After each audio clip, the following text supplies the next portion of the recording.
Weather Service in northern Indiana has issued a severe thunderstorm warning for central Kosciuszko County, Indiana, eastern Marshall County, Indiana, until 12:45 a.m. Eastern Daylight Time.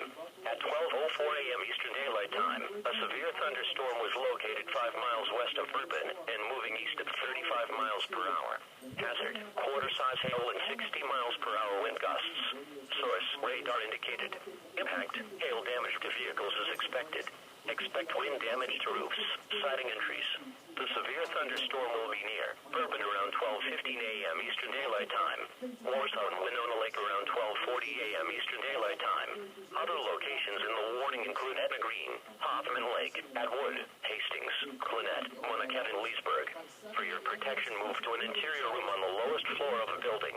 Repeating, a severe thunderstorm warning has been issued until 12:45 a.m. Eastern Daylight Time for the following counties in Indiana: Kosciuszko and Marshall.